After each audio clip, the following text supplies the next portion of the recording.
son, when I took him on his first hunt, I called in a gadwall. And gadwalls, the drakes do most of the talking. That's what they do. A bunch of them sound like.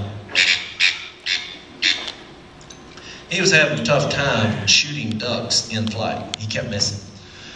Old gadwall came. I hit that gadwall call. He locked. Backpedaling. He went to get up. I grabbed him. Came on in. Lit on the water. He looked at me. He said, "Dad, you want me to shoot that duck swimming?" I said, "No, son, I want you to wait till he's dead still, and then I want you to shoot him. I want to check this gun and see, maybe it's the gun." Boom! Wasn't anything wrong with the gun. It was his lead that was off. So then we proceeded from there. Trust me, he was just as happy. He was on the board. What we do with this, it's good, clean fun. I recommend it. But what it did for me personally is it gave me a place to view the creation. And yes, I said creation. I started looking around and I said, you know what? There is a design to what I'm looking at.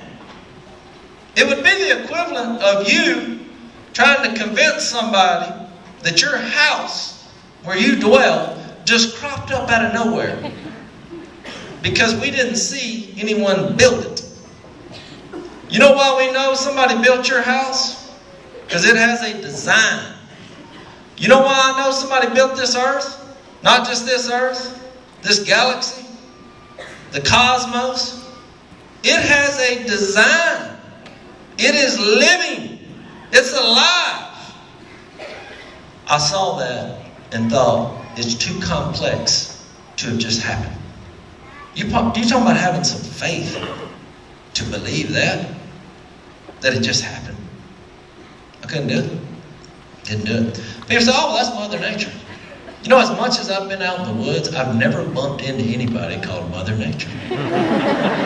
Now, before you say, well, what in the world you got against Mother Nature?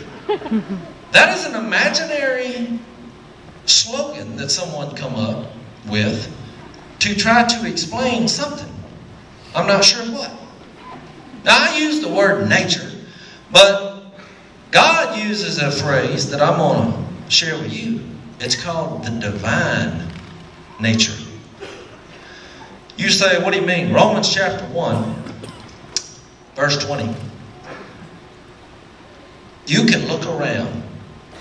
Anyone can look around and see the eternal power and divine nature of what has been made so that all men are without excuse.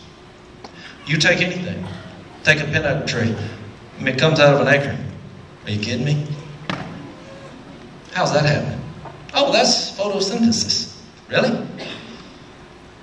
Where's this life-giving force coming from? Watermelon. Little bitty seed goes in the ground. Just add water. Here comes a vine. Here comes a bulb. It gets huge. You can eat it. There's hundreds of more seeds. It has colors. Where's it coming from? Why do ducks keep flying south? They're getting massacred every year. Don't you think they would just say, you know what, this is not working. Let's just stay up and get it. They're coming south. You know why? Because they feed the food chain. It's a design. What are you doing here? What do you mean? Oh, I had a plan. No, you didn't. You just looked up. You popped out and you were here. Acts 17 explains that. Listen to this. Paul was explaining the unknown God to a group of people. And listen to what he said. The first thing he said was, God, the Lord of heaven and earth, he does not live in temples or buildings built by hands. He doesn't live in buildings. You thought, oh, well, I thought that's why I go to church. God, Lord of heaven and earth, does not live in buildings. He doesn't live there. And he is not served by human hands as if he needed anything. I'm quoting. Because he himself, God, gives all men and women life, breath, and everything else.